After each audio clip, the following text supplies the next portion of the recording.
Most people who drive along Highway 17 in northern Maine never notice anything strange. On the map, it's just a thin gray line cutting through endless forest. But if you ask the truck drivers who run that road at night, they'll tell you something different. They call a certain part of it the quiet stretch. It starts somewhere around mile 22. And it ends around mile 27. 5 miles of road that feel wrong. Not dangerous in the normal sense. No sharp turns. No cliffs. No bad pavement. Just silence. No towns. No houses. No radio stations. And no cell signal. Only trees. Tall pine trees that grow so close to the highway they seem to lean over it, like they're listening. During the day, the place feels ordinary. But at night, drivers say the road gets too quiet, too empty, too dark, and there's only one place to stop for miles. A small gas station sitting alone at mile 27. Jake Turner had been a long-haul truck driver for 12 years. He'd driven through blizzards in Colorado, desert storms in Arizona, and midnight highways across half the country. The road didn't scare him anymore. Lonely truck stops didn't scare him either. But something about Highway 17 had always given him a strange feeling. Especially at night, especially near mile 27. That night, Jake was hauling a refrigerated trailer full of produce heading south. It was late. The clock on his dashboard read 1:42 a.m. The forest outside his windshield looked like a black ocean. Wave after wave of dark trees passing in the headlights. His radio had been playing quietly for the last hour. An old country song. But as Jake approached mile 27, the music began to distort. The singer's voice stretched and warped into static. Jake tapped the dashboard. The radio crackled. Then it went silent. Just static. Great, Jake muttered. He turned the knob again. Nothing but white noise. Then even the static disappeared. Dead silence. Jake checked the fuel gauge. Low. He sighed. The nearest town was still more than 60 miles away. But he knew one place that was always open. That lonely gas station at mile 27. Up ahead, the road curved gently through the forest. And just beyond the curve, Jake saw it. A flicker of red light. The gas station sign. Gas, open. The neon letters buzzed faintly as he pulled into the empty lot. Jake immediately noticed something strange. There were no other vehicles. No cars. No trucks. Nothing. That was unusual. Truckers passed through here all the time. Even at 2 in the morning. Still, Jake shrugged it off and parked next to one of the pumps. He shut off the engine. And the silence hit him immediately. Not the normal quiet of the countryside. Something deeper. He realized he couldn't hear anything. No wind in the trees. No insects. No distant engines. Just the faint electrical hum of the gas station lights. Jake climbed down from the cab and walked toward the small building.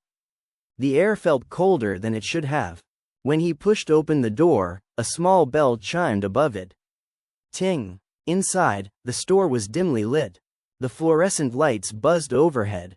Dusty shelves held bags of chips and candy bars. A refrigerator hummed quietly in the corner. Behind the counter stood an old man. He was tall, thin, and perfectly still. It was the stillness that caught Jake's attention. The man wasn't moving at all. Not even shifting his weight. Just standing there, looking at him, like he had been waiting. Evening, Jake said casually. The old man didn't answer right away. He studied Jake for several long seconds. Then he spoke in a slow, gravelly voice. You're late. Jake chuckled. Long drive. But the old man didn't smile. Instead he said something strange. You shouldn't stop here tonight. Jake raised an eyebrow. But you're open. The old man glanced toward the dark window. The neon sign outside reflected in the glass. Yes, he said quietly. But not for the living. Jake laughed awkwardly. Good one. He grabbed a bottle of water and a chocolate bar and set them on the counter. Fill the truck too. The old man didn't move. Instead he said something that made Jake pause. Your truck is not the first one tonight.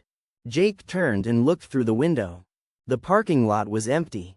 Completely empty. You sure about that? Jake said. The old man slowly lifted a thin finger and pointed toward the door. Jake stepped outside again. At first, everything looked the same. Then he froze. There was another truck parked behind his. Jake was absolutely certain it hadn't been there before. The truck looked old, very old. The paint was faded and scratched. Rust covered the metal around the wheel wells. The cabin door hung open. A weak yellow light glowed inside. Jake walked toward it slowly. "Hello?" he called. No answer. He looked inside the cabin. The driver's seat was empty. The keys were still in the ignition. The dashboard lights flickered faintly. Jake felt a strange chill crawl up his spine. He walked back toward the store. The old man was still standing behind the counter. Exactly where he had been before. "Whose truck is that?" Jake asked. The old man answered slowly. "A driver's. He stopped here 3 years ago." Jake frowned. "And?" The old man's dark eyes met his. "He never left." Jake stared at him. "What do you mean he never left?" The old man tilted his head slightly. "You haven't seen him yet?" Jake turned back toward the parking lot. The 2 trucks sat under the pale lights. The forest surrounded them like a wall of shadows. Then, something moved. A figure stepped out from behind the old truck. A man, tall, wearing a faded trucker jacket. His face looked pale, too pale, like someone who hadn't seen sunlight in a very long time. The man stared directly at Jake. Not surprised, not confused, just watching him, like he had been expecting him. The man spoke. His voice sounded dry and rough. "You stopped here too?" Jake hesitated. "Yeah." The man smiled slowly. But there was something wrong with the smile. Something empty. Then he said something that made Jake's stomach drop. "Well, then you're not leaving either." At that exact moment, the neon sign outside suddenly went dark. The lights inside the station flickered. Then the entire place plunged into darkness. Jake stood frozen in the parking lot. And in the silence, he heard something. Footsteps. At first, only 1 or 2. Then more, many more, coming from the forest. Jake turned slowly. Deep among the trees, lights began turning on, one by one. Headlights. Dozens of them, maybe more, like trucks were parked all through the woods. Watching the road, waiting. Jake knew one thing for certain. When he arrived, there had been nothing there. No trucks, no lights, no movement, just trees. Behind him, the gas station door creaked open. The old man stood in the doorway. He looked at Jake and spoke quietly. "Don't turn your back to the forest." Jake swallowed. "Why?" The old man answered without emotion. "They like it when you're not looking." And then, from somewhere just behind Jake, a whisper floated out of the darkness. Soft, close, right behind his ear. A voice he had never heard before. But somehow felt like it had been waiting for him. Waiting for years. It whispered only one sentence. "Welcome to mile 27. Jake Turner didn't move. The whisper behind his ear still echoed in his head. "Welcome to mile 27. For a moment, he was too frozen to even breathe. The parking lot was dark now. The neon sign that had once buzzed above the gas station was completely dead. The only light left came from Jake's truck, and from the headlights deep inside the forest. Dozens of them, maybe more. They shined between the trees like distant stars. But they weren't stars. They were trucks, parked in the woods, watching the road, watching him. Jake slowly turned around. There was nothing behind him. Just empty darkness. But the feeling of someone standing close, too close, refused to go away. He stepped backward toward the gas station. The old man was still standing in the doorway, watching him calmly, as if none of this surprised him. Jake pointed toward the forest. "What the hell is that?" The old man didn't answer right away. He looked past Jake, toward the lights in the trees. Then he sighed quietly. "They woke up." Jake blinked. "They?" The old man nodded slowly. "The drivers." Jake shook his head. "This isn't funny." He walked closer to the old man. "There are trucks in the woods. Real trucks. I can see the headlights." The old man stepped aside and motioned for Jake to come inside the station. "You should get off the lot," he said quietly. Jake hesitated. "Why?" The old man looked at the trees again. "Because they'll start coming out soon." Jake stepped inside. The door shut behind him with a soft click. Inside, the lights flickered weakly. The old man walked behind the counter and opened a drawer. He pulled out a small metal flashlight and set it on the counter. Jake leaned forward. "Okay, I need you to explain something. What are those trucks?" The old man looked at him with tired eyes. "They belong to drivers who stopped here." Jake frowned. "That doesn't explain why they're in the forest." The old man replied quietly. "Because the road didn't let them leave." Jake stared at him. "That doesn't make any sense." The old man shrugged slightly. "Most people say that at first." Jake pointed outside. "You told me one of them stopped here 3 years ago. Are you saying he's still out there?" The old man nodded once. "Yes." Jake laughed nervously. "Then why don't they just drive away?"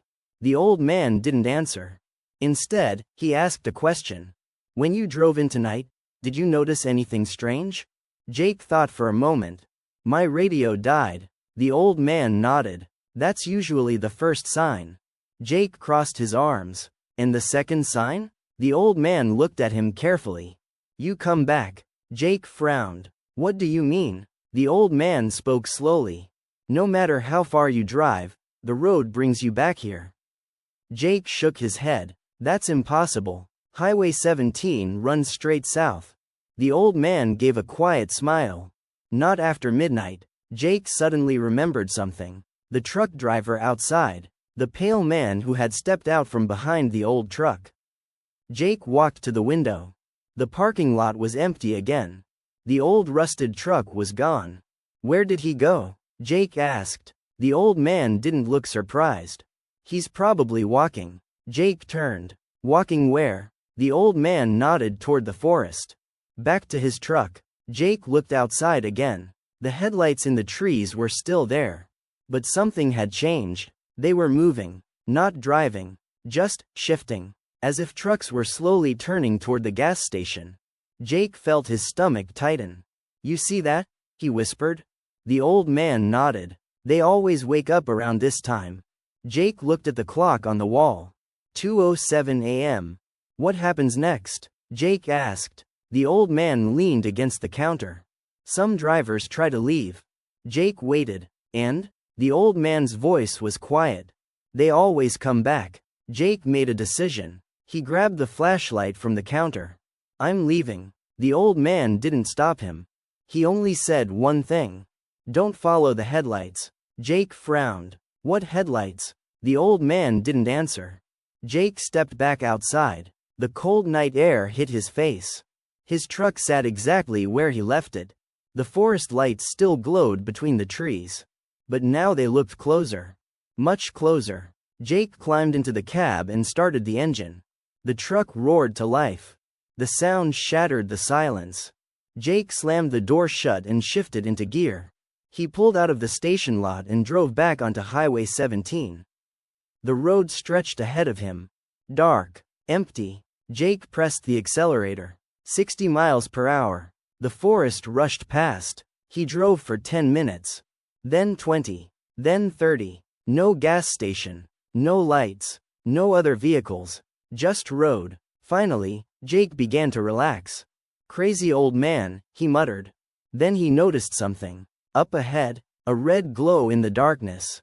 A flickering neon sign. Jake's stomach dropped. He slowed the truck. The sign became clearer. Gas. Open. The same gas station. The same pumps. The same empty lot. Mile 27. Jake slammed the brakes. No. He looked down at the dashboard.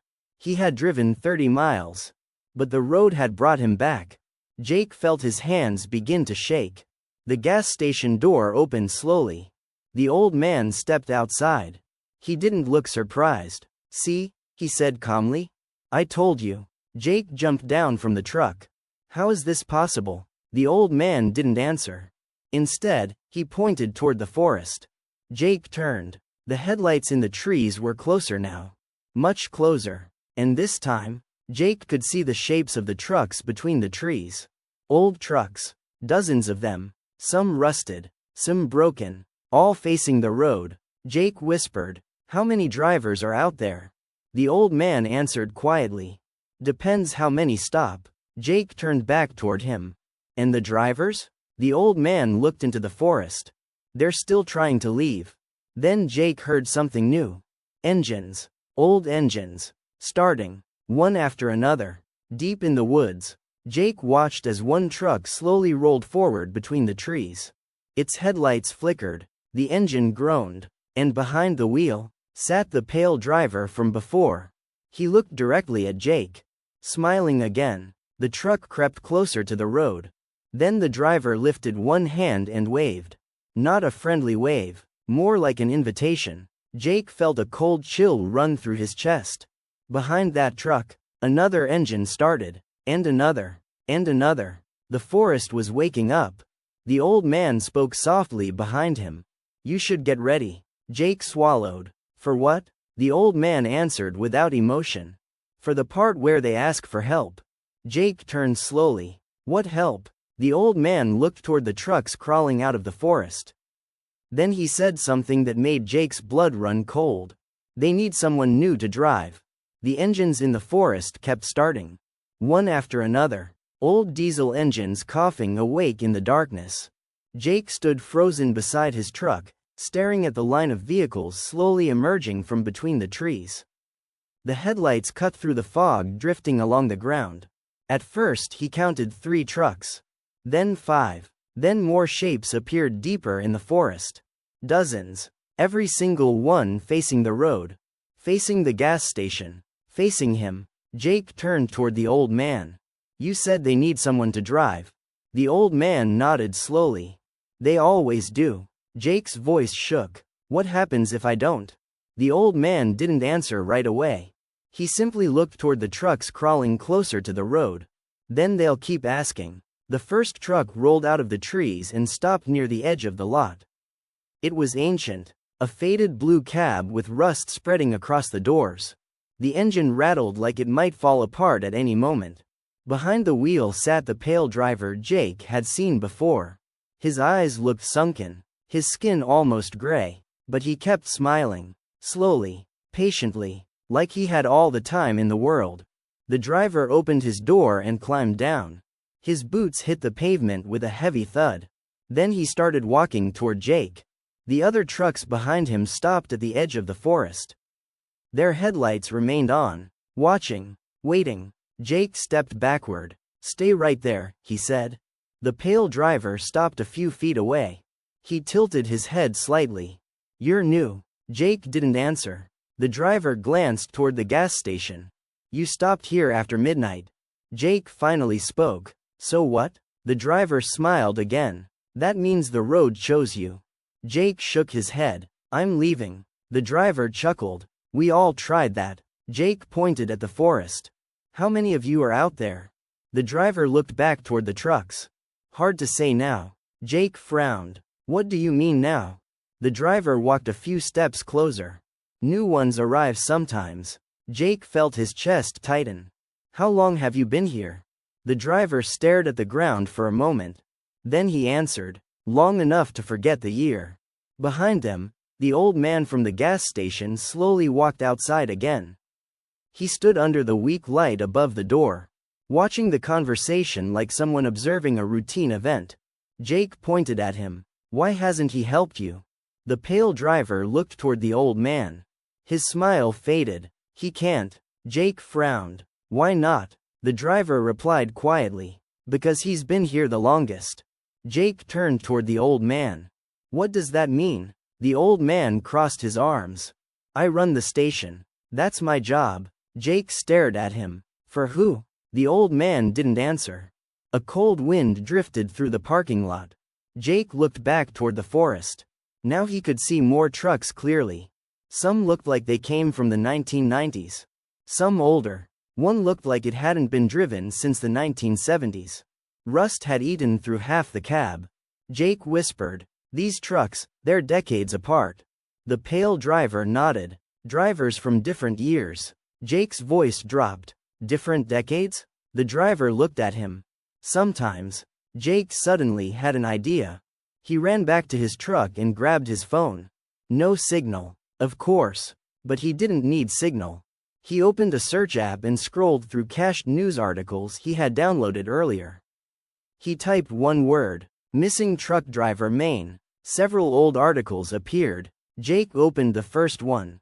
A headline from 2019. Long-haul driver disappears on Highway 17. The photo showed a blue truck. Jake slowly turned his head toward the forest. The first truck. The faded blue one. The same truck.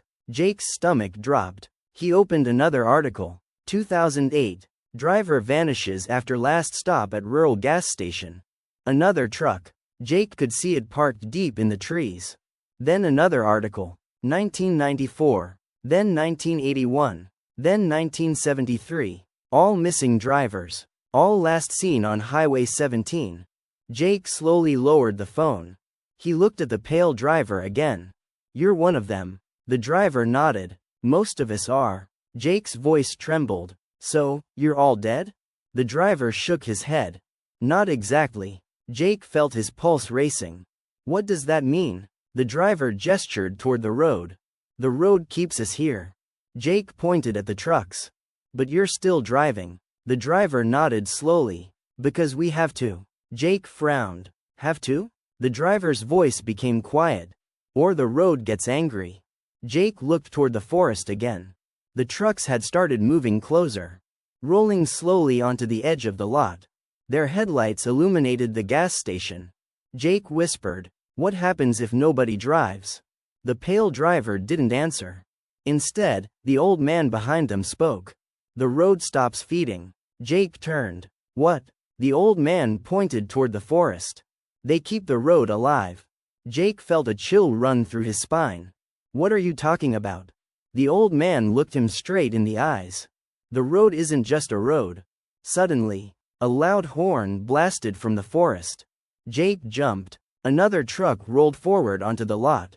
Then another. Engines rumbling. Jake counted quickly. 10 trucks now. Maybe more. The drivers began stepping out of their cabs. Slowly. One by one. Walking toward the gas station. Toward Jake. Their faces looked pale. Tired. Hungry. Not for food. For something else. Jake backed away until he hit the side of his truck. "What do you want from me?" The pale driver spoke calmly. "We need a new driver." Jake shook his head. "No." The driver nodded toward Jake's truck. "You brought a fresh one."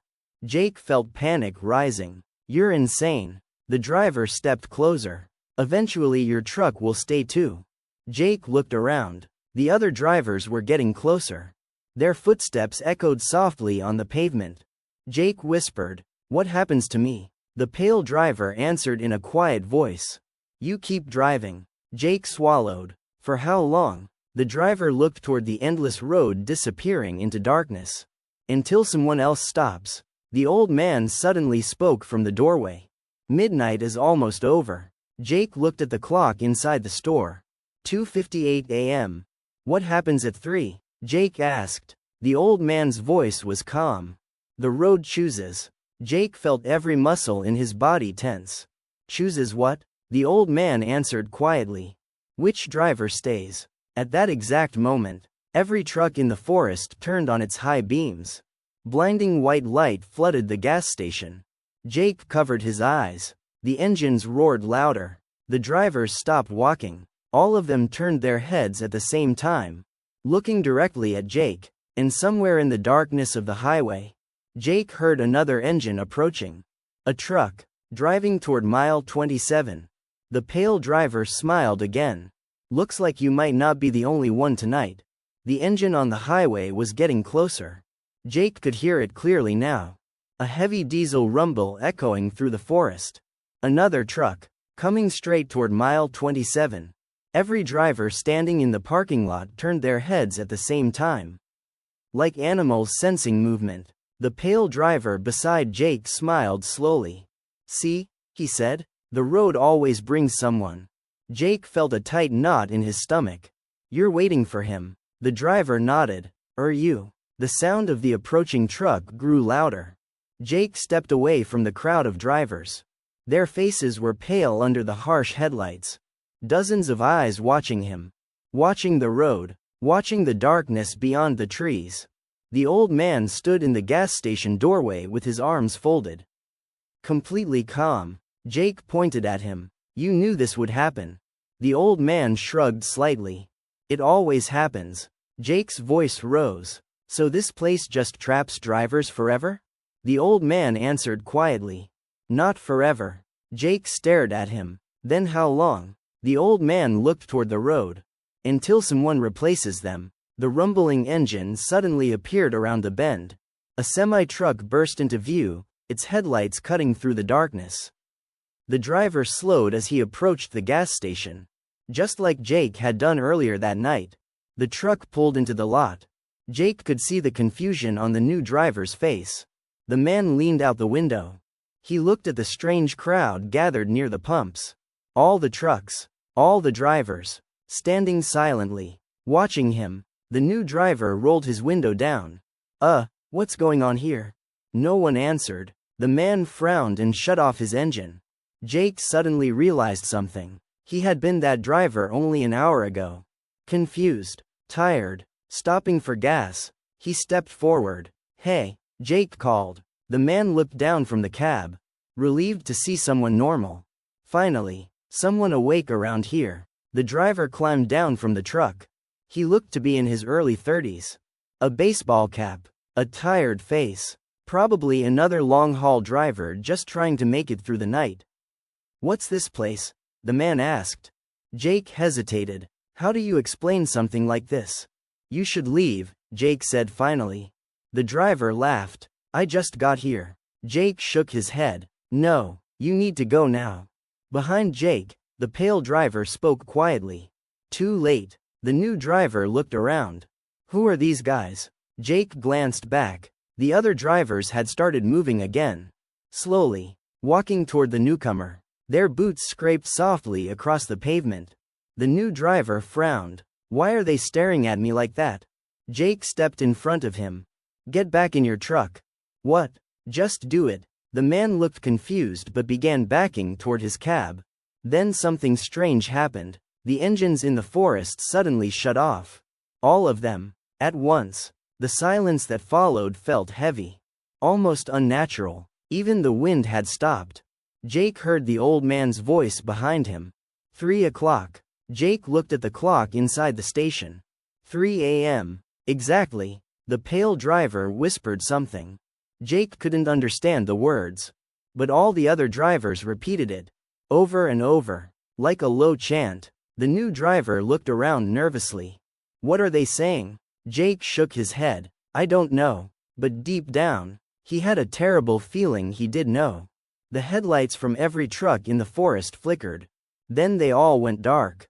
The gas station was now lit only by a single weak light above the door. Shadows stretched across the lot. The drivers stopped walking. They stood perfectly still again. Waiting. Jake turned slowly toward the old man. What happens now? The old man spoke quietly. The road decides. Jake felt his pulse pounding in his ears. Decides what? The old man pointed at Jake and the new driver. Which one stays? The new driver laughed nervously. This some kind of prank? No one laughed with him. Jake looked at the road.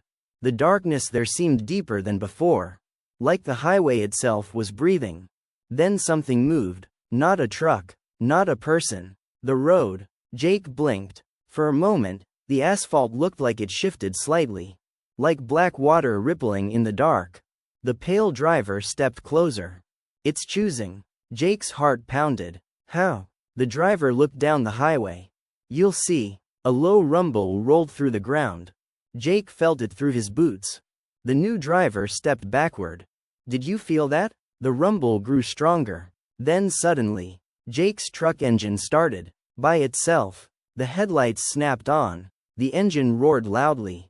Jake spun around. I didn't start it. The pale driver nodded slowly. It likes your truck. At the same moment, the new driver's truck engine tried to start. But it only sputtered weakly. Once. Twice. Then silence. The man ran to his cab and turned the key. Nothing. Come on, he shouted. He tried again. The engine wouldn't start. Behind him, Jake's truck revved louder. Almost impatient, the pale driver whispered, I think the road made its choice. Jake backed away from his own truck. No. The drivers began walking toward him again. Slowly, surrounding him, their pale faces looked almost hopeful. The old man stepped forward from the doorway. You should get in, he said calmly. Jake shook his head. I'm not driving for this road. The old man's eyes hardened slightly. You don't get to choose. Jake looked at the other driver. Help me push your truck. The man looked terrified. What? If we get it running, maybe the road will take you instead. The man stared at him. You're insane, Jake shouted. Then we're both stuck here. The drivers were only a few feet away now. Their footsteps slow and steady. Jake could hear the rumble of his truck's engine behind him, almost like it was calling him. The pale driver stopped in front of Jake. You should take the wheel. Jake glared at him. Why? The driver's voice was quiet. Because if you don't, he pointed toward the forest. Jake followed his finger. Deep among the trees, more headlights were turning on. Far more than before. Dozens. Maybe hundreds. The pale driver finished his sentence. The road will start looking for another way. Jake felt cold dread wash over him. What does that mean? The pale driver gave a tired smile. It means the road won't stop at mile 27 anymore. Behind Jake, his truck horn suddenly blasted. A long, deafening sound that echoed across the forest. Every driver turned toward it. Then slowly, they all turned back to Jake. Waiting. Jake looked at the cab. The driver's door had swung open, inviting him inside, and somewhere far down Highway 17, another pair of headlights appeared. Another truck, driving toward mile 27. The old man sighed quietly. Looks like the road is hungry tonight. Jake stood frozen between the trucks. His engine roared behind him. The door to his cab hung open like it was waiting, inviting him. The drivers surrounding him didn't move any closer. They didn't need to. They knew something Jake was only beginning to understand. The road had already made its choice. The new driver stood beside his dead truck, turning the key over and over. Nothing happened, just the empty click of metal. No, come on, he muttered. Jake looked at the man. What's your name? The driver looked up. Chris. Jake nodded. I'm Jake. Chris glanced around nervously. What the hell is this place, man? Jake pointed at the forest. You see those trucks? Chris turned slowly. Now that his eyes had adjusted to the darkness, he could see them clearly. Rows of old trucks between the trees. Dozens. Maybe more. Some so rusted they looked like they hadn't moved in decades. Chris whispered, How long have they been here? Jake answered quietly, Years. Behind them, the old man stepped forward from the gas station. You're wasting time, he said calmly. Jake turned. You knew this would happen. The old man didn't deny it. I've seen it happen many times. Jake felt anger rising in his chest. So stop it. The old man shook his head slowly. You don't stop the road. Jake pointed toward the highway. It's just asphalt. The old man's eyes darkened. No, it's something underneath. The wind moved through the trees for the first time that night. A low whisper across the forest. The pale driver from earlier stepped forward again. You should listen to him, he said. Jake glared at him. You've been stuck here for years and you're defending this place? The driver shrugged weakly. At some point you stop fighting. Jake shook his head. Not me. Jake walked past them toward the edge of the forest. He shined the flashlight between the trees. Truck after truck stood silently among the pines. Some had broken windows. Some had collapsed trailers. One truck looked so old it might have been from the 1960s. Jake whispered, This doesn't make sense. The pale driver followed him. It doesn't have to. Jake turned. Then explain it. The driver hesitated. Then he spoke. Highway 17 wasn't always here. Jake frowned. What do you mean? The driver pointed toward the ground. Before the road was built, there was forest here. Jake nodded slowly. Yeah, obviously. But the driver shook his head. No, I mean something was already here. Jake looked at the dark asphalt stretching through the trees. What? The driver's voice lowered. Old truckers used to talk about it. Jake waited. A place where the road never ended. Jake frowned. That's just a story. The driver nodded. Yeah, but then the highway was built. Jake turned back toward the gas station. The old man was watching them from the doorway. The driver continued. When they paved Highway 17, something changed. Jake crossed his arms. Changed how? The driver pointed toward the asphalt. The road started taking drivers. Jake stared at him. You expect me to believe that? The driver shrugged. You're standing here, aren't you? Jake didn't answer. Because he couldn't argue with that. Chris suddenly shouted from the parking lot. Guys. Jake turned. Chris was pointing at the road. Look at that. Jake walked back toward him. At first he didn't see anything strange. Then the headlights from the trucks behind them illuminated the highway. And Jake noticed something impossible. The asphalt was moving. Just slightly. Like dark water rippling in slow waves. Jake whispered, "Tell me you see that." Chris nodded. "Oh yeah, I see it." The pale driver sighed. "It's waking up again." The rumbling sound returned. Deeper now. Not from engines. From under the road. Jake stepped closer to the asphalt. The surface bulged slightly. Then settled. Like something massive shifting beneath it. Jake backed away quickly. What the hell is under there? The pale driver answered quietly. The road. Jake snapped back. No, I mean under the road. The driver met his eyes. So do I. The old man spoke from behind them. It feeds on movement. Jake turned. What? The old man walked toward the edge of the lot. His boots stopped right at the asphalt. The road likes trucks. Jake frowned. Why trucks? The old man looked down at the ground. They travel far. Jake didn't understand. So? The old man continued calmly. They carry stories. Jake blinked. What? The old man pointed toward the forest. Every driver here has crossed half the country. Jake slowly began to realize what he meant. Memories. The old man nodded. Lives. Chris laughed nervously. You're telling me the road eats memories? The old man answered simply. Yes. Chris shook his head. That's insane. Then the road moved again. A larger ripple this time. The asphalt bulged upward like something huge was pushing against it. Chris stepped back immediately. Okay, maybe not insane. Jake looked at the trucks in the forest. All those drivers? The pale driver nodded. The road keeps them driving. Jake felt his stomach drop. So the road keeps feeding. The driver gave a tired smile. You're starting to understand. Suddenly, Jake's truck engine revved violently. The horn blasted again. Everyone turned. The truck's headlights flared brighter. The cab door slammed shut by itself. Chris whispered, "That thing really wants you." Jake felt his chest tighten. "I'm not driving for it." The pale driver sighed. "You might not have a choice." The rumble beneath the road grew stronger. Now the asphalt was visibly rising and falling. Like something enormous was breathing beneath it. The old man spoke quietly. "It's hungry." Jake glared at him. "Then let it starve." The old man shook his head slowly. "It doesn't starve." Jake frowned. "Then what happens?" The old man looked toward the dark highway stretching beyond mile 27. "It expands." Jake's stomach dropped. "What does that mean?" The old man answered calmly. "If it doesn't get a driver." He pointed down the road.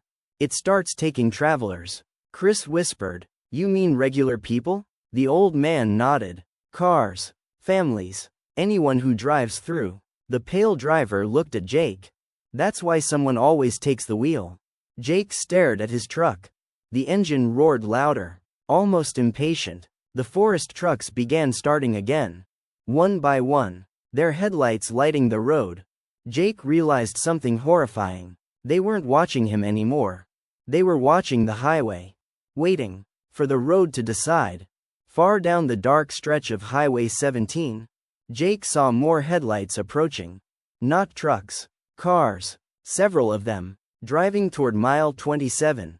Completely unaware, Chris whispered, "Oh no." The old man spoke quietly. "It's starting." Jake clenched his fists. "What do we do?" The pale driver looked at Jake's truck. Then he said something that chilled Jake to the bone. "Drive." The headlights were getting closer. Jake could see them clearly now. 3 cars.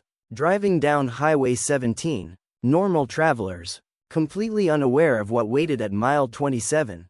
Chris stepped closer to Jake. "They're just passing through." Jake nodded slowly. "They don't know." Behind them, the trucks in the forest had started their engines again.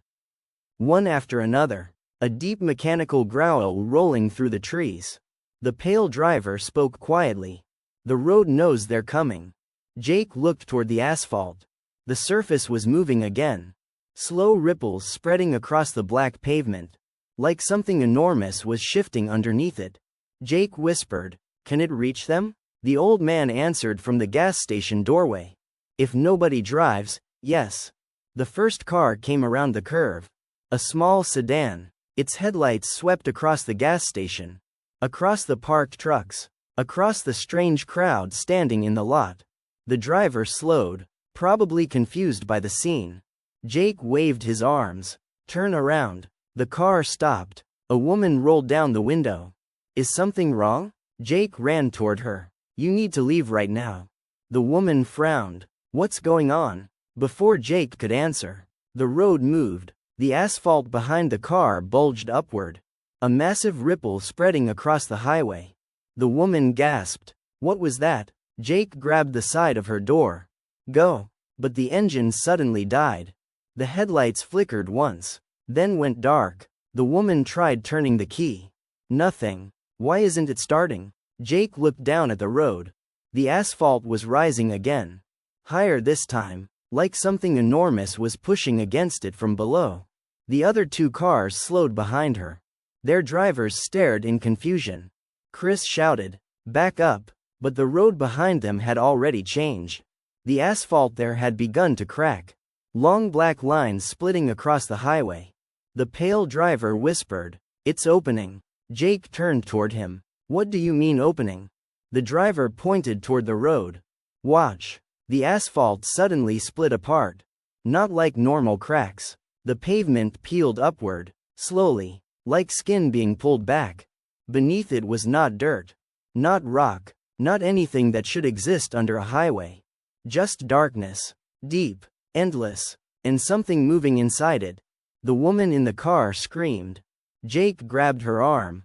"Get out." She jumped out of the car just as the front wheels began sliding toward the opening. The sedan tilted forward. Metal groaned. Then the entire car slid down into the darkness beneath the road. The sound of crushing metal echoed from below. Then silence. The woman collapsed to her knees. What was that?" Jake didn't know how to answer. Because he had seen something in that darkness. Something alive. The road sealed itself again. The asphalt folding back into place. Like nothing had happened, but the rumbling beneath it continued. Stronger now. Hungrier. The pale driver looked at Jake. "It wants a driver." Jake clenched his fists. "I'm not feeding it." The old man stepped forward. "You already are." Jake turned sharply. "What does that mean?" The old man pointed at Jake's truck. "The road chose your truck." Jake shook his head. "So?" The old man's voice stayed calm. "That means it chose you." The second car tried turning around. The driver panicked. The tires screeched as he tried reversing. But the road behind him moved again. Another ripple. The asphalt rose. Then slammed back down. The engine of the car died instantly. The driver stepped out in terror. "What is happening here?" Chris shouted. "Get off the road." The man ran toward the gas station. Behind him, the pavement cracked again. The same black opening appeared. The road beneath the road. Jake saw movement deep inside it. Something huge shifting in the dark. Like a giant shape sliding under the surface. Watching. Waiting. The pale driver spoke softly. "It's getting impatient." Jake turned. "What happens if it gets too hungry?" The driver pointed toward the forest. "It leaves." Jake's stomach dropped. Leaves? The old man nodded. The road spreads. Chris whispered, "You mean this thing could move?" The old man answered calmly, "It already has." Jake looked at the endless highway stretching through the trees. "How long has this been happening?" The old man thought for a moment. "Long before I arrived." Jake stared at him. "How long ago was that?" The old man didn't answer. Instead, he looked at the gas station sign. Like he was remembering something very far away. Long enough to forget. Suddenly, Jake's truck engine roared louder than before.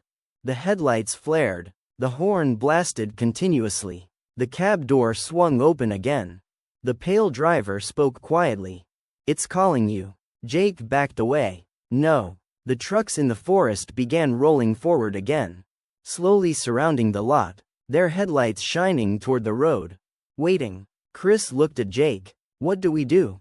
Jake looked at the woman who had escaped her car. She was shaking, terrified. Two other travelers stood beside her now. All of them staring at the highway. All of them trapped. Jake whispered, "There has to be another way." The old man shook his head slowly. "There never is." Jake glared at him. "Then why are you still here?" The old man looked at the road. "Because someone has to watch." Jake frowned. "Watch what?" The old man answered quietly. "How hungry it gets." The rumbling beneath the highway suddenly grew louder. Much louder. The asphalt bulged upward again. Higher than before. Then something pushed against it from below. Hard. Jake saw the outline through the pavement. A massive shape. Long. Wider than the entire road. Sliding beneath the asphalt like a giant shadow. Chris whispered in horror, "That thing is alive." The pale driver nodded. "It always has been." Jake's heart pounded. "What is it?" The driver answered with a tired voice. "The road." Then the asphalt split again. This time farther down the highway. Directly in front of Jake's truck.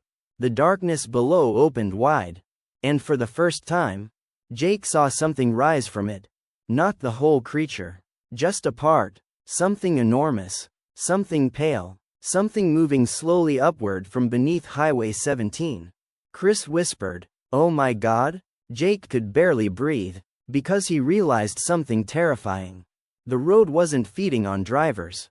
It was growing them. And now, it was finally starting to come out. The thing beneath the road moved again. The asphalt trembled as the enormous shape slid slowly under the surface of Highway 17. Jake couldn't take his eyes off it. The bulge in the pavement stretched across both lanes. For a moment, it looked like the road itself was breathing. Chris whispered beside him, "That thing is under the entire highway." The pale driver shook his head. "Not the entire highway." Jake turned. "Then how far?" The driver looked toward the dark forest. "Far enough." The opening in the road slowly sealed again. The black asphalt folded back together. Smooth. Unbroken. Like nothing had happened. But Jake knew better now. Something alive was moving under there. Something enormous. And it was hungry. The travelers who had escaped their cars stood near the gas station. The woman who lost her sedan was shaking uncontrollably. "What was that?" she whispered. No one answered her. Because no one had a good answer. The old man stepped forward again. "You shouldn't stand near the road." Chris snapped at him. "Why didn't you warn them earlier?" The old man looked at him calmly. "I did." Chris stared at him. "You told us." The old man shrugged. "People rarely listened the first time." Jake looked back toward the forest. The trucks had rolled closer now. Nearly all of them were parked along the edge of the lot. Headlights shining toward the highway.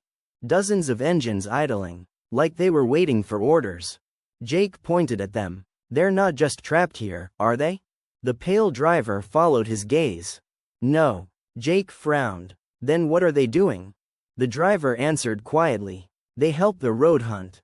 Jake's stomach dropped. "You mean those drivers?" The pale driver nodded slowly. "They keep it fed." Chris shook his head. "That's impossible." The driver looked at him. "You saw what happened to the cars." Chris didn't argue with that. Jake studied the drivers standing near the trucks. Now that he looked closer, something about them felt wrong. Their movements were slow, too calm. Their faces were pale, their eyes dull, like people who had been awake for far too long. Jake whispered, "They're not normal anymore." The pale driver sighed. Not after a while. Jake looked at him. "How long does it take?" The driver hesitated. Then he said something chilling. "Depends how hungry the road is." The rumbling under the highway started again. Louder this time. The asphalt rippled violently. The travelers screamed and stepped back from the road. Chris grabbed Jake's arm. "It's coming back up." The pale driver shook his head. "No." Jake frowned. "Then what?" The driver pointed toward the trucks. "Look." One of the trucks suddenly rolled forward. Slowly, its headlights swept across the road. The engine growled like an animal waking up.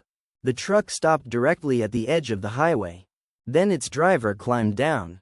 Jake recognized him. The pale driver who had spoken earlier. The one who had greeted Jake when he first arrived. But now his movements looked different.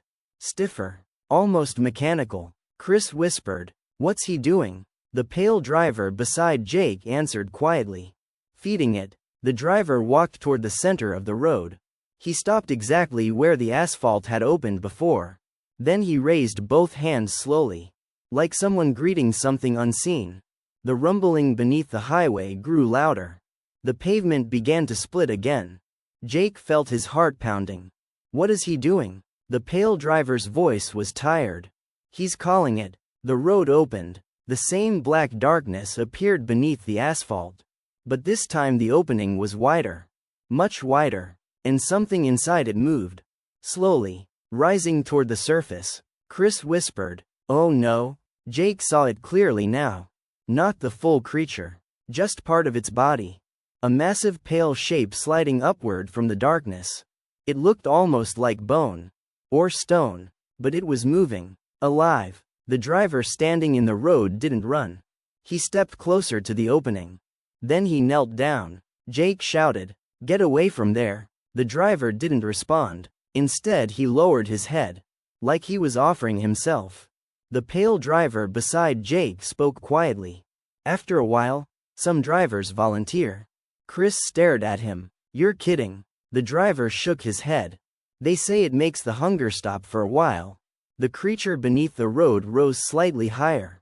Something long and pale slid out of the darkness. Jake couldn't fully see it. But it looked enormous. Wider than a truck. And it moved slowly toward the kneeling driver. Chris grabbed Jake's shoulder. "We need to get out of here." Jake shook his head. "There's nowhere to go." Chris pointed at the forest. "We run." The pale driver spoke quietly. "It would find you." Chris looked at him. "How?" The driver answered simply. "The road goes everywhere." The creature touched the driver. The man didn't scream. He didn't move. The pale shape wrapped slowly around him. Then pulled him down into the darkness beneath the road. The opening closed again. Silence returned. The trucks in the forest shut off their engines. One by one. Jake stared at the empty highway. Did it eat him? The pale driver shook his head. No. Jake looked at him. Then what? The driver spoke softly. It changes them. Jake felt cold dread spread through his chest. Changes them into what? The driver pointed toward the forest. Jake followed his finger. At the far edge of the trees, one of the oldest trucks suddenly started. Its engine roared to life. The headlights turned on, and a figure slowly climbed into the driver's seat. Jake whispered, "No." The pale driver finished the sentence. "A new driver." Chris stared at the forest. "You're telling me that thing turns people into these drivers?" The pale driver nodded. "That's how the road grows." Jake clenched his fists. "So the more people it takes." The driver finished the thought. "The more trucks it gets." Jake looked toward the endless highway. "How long before it spreads beyond this road?" The driver didn't answer. Instead, the old man did. "Soon." Jake turned toward him. "What do you mean soon?" The old man pointed down Highway 17. Jake followed his finger. Far in the distance, a long line of headlights appeared. Not one or two vehicles. Dozens. Cars. Trucks. Travelers. All driving toward mile 27. Completely unaware, Chris whispered in horror. That's a whole convoy. The pale driver looked at Jake. The road is very hungry tonight. Jake stared at the approaching lights, then at his own truck. Still running. Still waiting. Then he said something quietly. Something that surprised even himself. Maybe we don't feed it. Chris looked at him. Then what? Jake turned toward the highway. His eyes hard. Maybe we kill it. The forest did not feel the same after the night Caleb heard the voices. Something had changed. The air felt thicker, heavier, like the woods themselves were holding their breath. Caleb noticed it the moment he stepped outside his cabin the next morning. The birds were silent. No wind moved through the trees. Even the sunlight looked dim, as if the sky had grown tired. Emma stepped out behind him, holding 2 cups of coffee. You look like you didn't sleep, she said. I didn't, Caleb replied. He told her everything. The whispers, the footprints, the shadow watching from the trees. Emma listened quietly, but when he finished, she didn't laugh. Instead, she asked a question that made Caleb uneasy. Did the voices say your name? Caleb froze. Yes. Emma looked down at the ground. That's not good. They spent the morning searching the forest. Caleb needed proof. He needed to know he wasn't imagining everything. They followed the path where he had heard the whispers the night before. The forest floor was covered with pine needles. But something strange caught Emma's attention. Footprints. Dozens of them. But they weren't fresh. They looked old. Very old. Like someone had walked the same path again and again for years. But Caleb knew something even stranger. The prints weren't all the same size. Some were large. Some were small. Almost like a group of people had walked together. Emma knelt down to study them. Then she noticed something else. The footprints didn't lead deeper into the forest. They all pointed toward the cabin. Caleb's heart started beating faster. That doesn't make sense, he said. Why would people walk toward my cabin? Emma stood up slowly. Maybe they didn't. Caleb frowned. What do you mean? Emma pointed toward the forest behind them. The prints don't start anywhere. Caleb looked carefully. She was right. There was no beginning. No trail leading in. Just footprints appearing out of nowhere, walking toward the cabin. That night, Caleb decided he needed answers. Real answers. He drove into town and visited the small local library. The building was old and quiet, smelling of dust and paper. An elderly librarian sat behind the desk. Her name tag read Margaret. She looked at Caleb with curious eyes. You're the new man living in the Carter cabin, she said. Caleb was surprised. How did you know? Margaret smiled gently. Small town. We notice things. Caleb hesitated. Then he asked the question that had been haunting him for days. What happened in that cabin? Margaret's smile disappeared. For a moment, she said nothing. Then she stood up and walked slowly to a back shelf. She pulled out a thick folder. Inside were newspaper clippings, old photographs, and a police report. Margaret placed them on the table. Most people here don't talk about it, she said quietly. But if you're living there, you deserve to know. Caleb opened the folder. The first newspaper headline read, Local family disappears without trace 1987. The article described a family of 4 who lived in the cabin. One night, they vanished. No signs of struggle. No missing persons report filed by neighbors. Just gone. The police searched the forest for weeks. They found nothing. No bodies. No evidence. No explanation. Caleb turned the page. Another article. Second disappearance at same location 1999. A couple who bought the cabin disappeared after living there only 3 months. Again, no evidence. No clues. Just gone. Caleb flipped through more articles. Each one worse than the last. Every few years, someone moved into the cabin. And every few years, they vanished. Caleb felt cold. Why hasn't the cabin been demolished? He asked. Margaret shook her head slowly. They tried. Caleb looked up. What do you mean? 3 construction companies refused the job, she said. The workers said strange things happened on the property. What kind of things? Margaret leaned closer. They said the house didn't want to be destroyed. Caleb drove home in silence. The sun had already set. The forest looked darker than usual. When he reached the cabin, Emma was sitting on the porch. She could tell something was wrong. "What did you find?" she asked. Caleb handed her the folder. She read quietly. By the time she finished, her hands were shaking. "Caleb, this place is dangerous." "I know. You need to leave." Caleb stared at the cabin, at the windows, at the trees. Then he said something that surprised even himself. "I don't think it will let me." That night, Caleb woke up to a sound. Footsteps. Inside the cabin. Slow. Heavy. Walking down the hallway. Caleb grabbed a flashlight. The footsteps stopped. Then came a knock. 3 slow knocks. On his bedroom door. Caleb's voice shook. "Who's there?" Silence. Then something whispered from the other side. Not loud. Not threatening. Just soft. Like a voice from far away. "Caleb?" His blood turned to ice. Because he recognized the voice. It was the same voice from the forest. But now it sounded clearer. Closer. And this time, it said something new. "Come outside." The whisper paused, then finished the sentence. "The house wants you to see something." Caleb stood frozen. His hand slowly reached for the doorknob. Outside the door, something waited. Something that had been watching him since the day he arrived. And Caleb was about to find out. What lived in the woods behind the cabin? Caleb's hand hovered over the doorknob. The whisper from the hallway had faded, but the silence that followed felt even worse. Heavy. Waiting. Emma was asleep in the guest room down the hall. Or at least Caleb hoped she was. If she had heard the voice too, that meant this was no longer just his nightmare. The knock did not come again. But Caleb could still feel something outside the door. Listening. He slowly opened it. The hallway was empty. The air inside the cabin felt colder than before. The floorboards creaked softly as Caleb stepped out. "Hello?" he called quietly.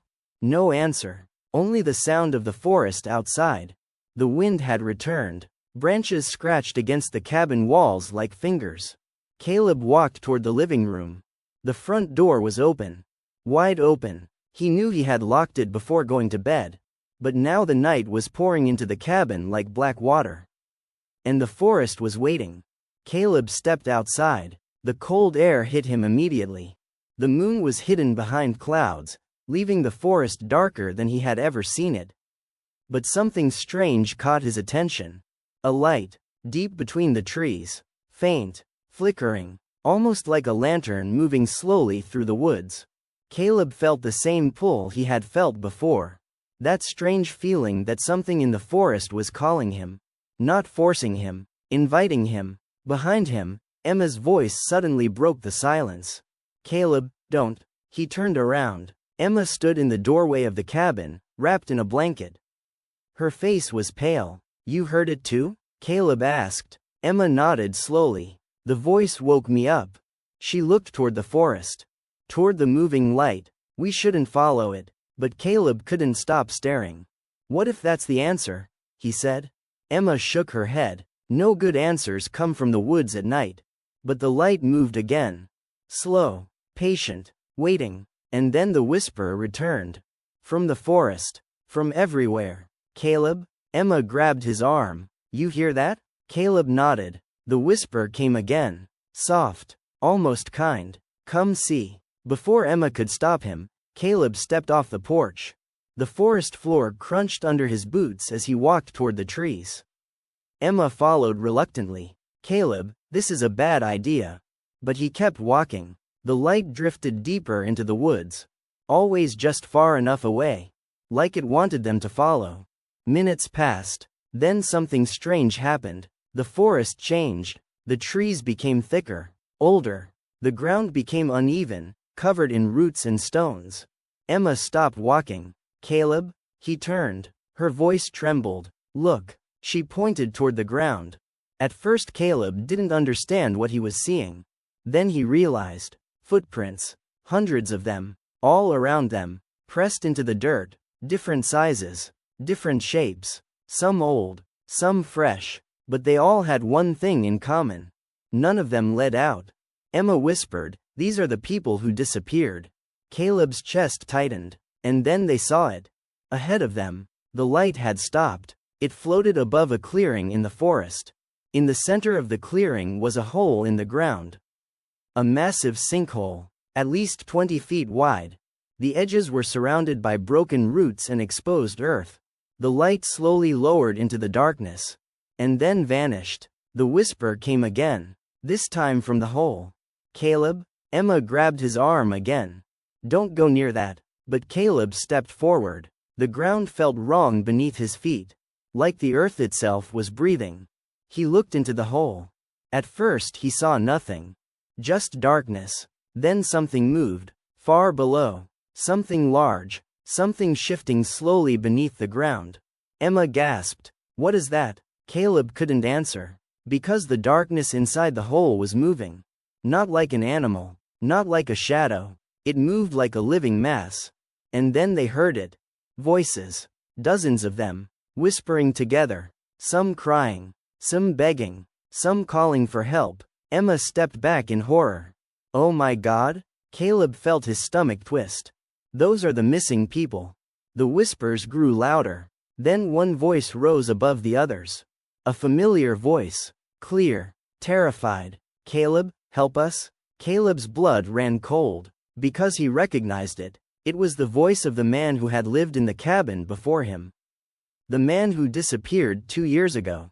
Emma pulled Caleb away from the edge. We need to leave. But suddenly the ground trembled. The forest went silent, and the whispers stopped. A deep rumbling came from the hole, like something enormous shifting beneath the earth. Then something slowly began to rise from the darkness. A shape, huge, wrong, covered in roots, covered in dirt. But what made Emma scream was not its size. It was the faces. Dozens of human faces pressed into the surface of the thing. Moving, mouths opening and closing, eyes blinking, all whispering together. Caleb staggered backward. What is that? Emma whispered the only word she could think of. Hungry. The creature spoke, but it didn't use just one voice. It used many, layered together, like a broken choir. We remember you, Caleb? The ground cracked beneath their feet. The creature rose higher from the hole, and the forest around them began to move. Roots twisting, trees bending, as if the entire forest were alive. And Caleb finally understood the truth. The house, the woods, the whispers, they were all part of the same thing.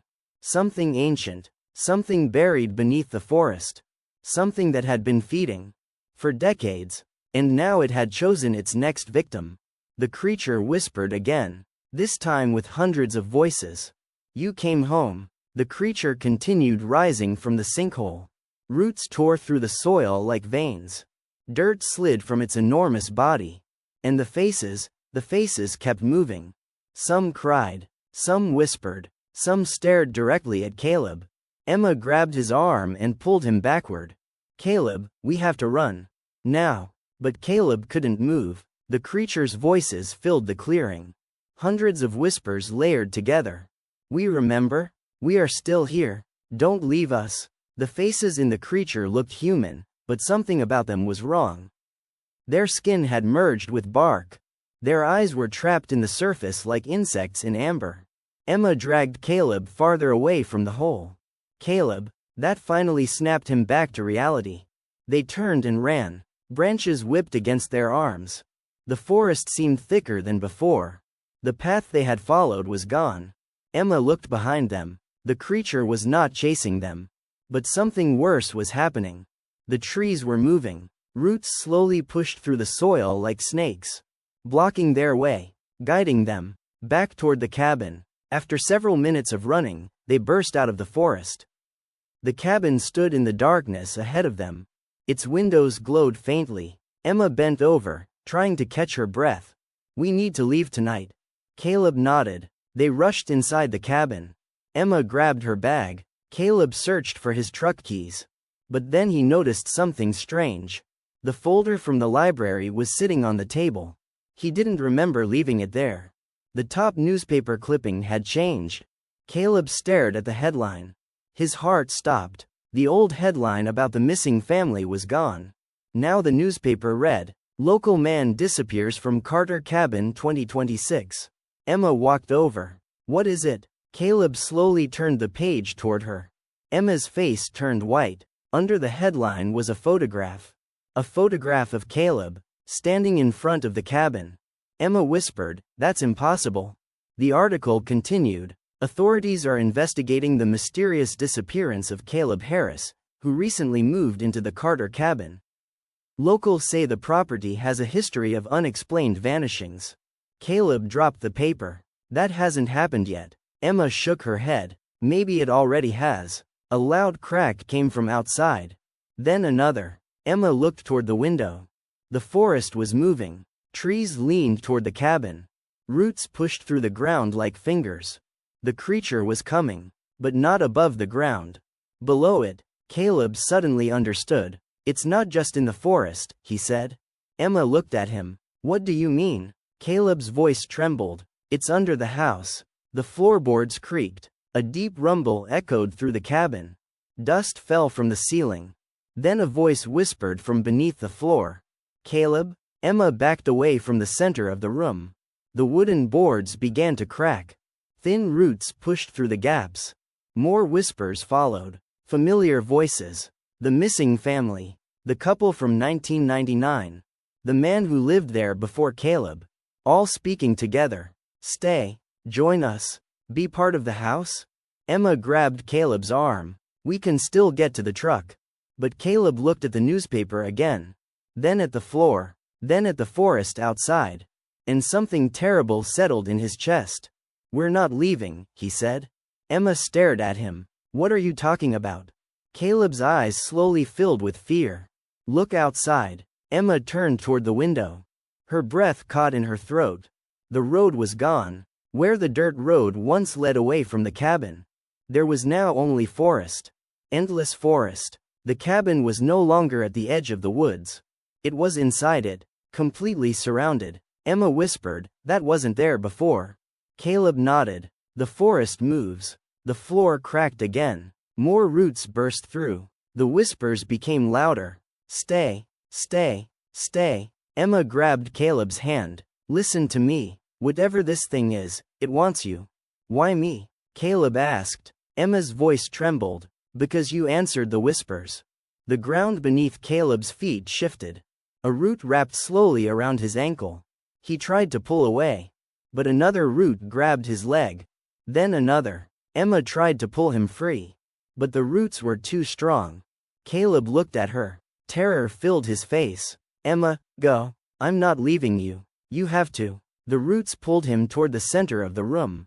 The floor split open. Darkness waited beneath the house.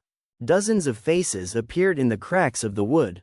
Whispering. Watching. Emma screamed and grabbed Caleb's hands. But the roots dragged him down. Slowly. The last thing Caleb saw was Emma's face. Then the darkness swallowed him. And the floor closed. Silence filled the cabin. Emma stood frozen.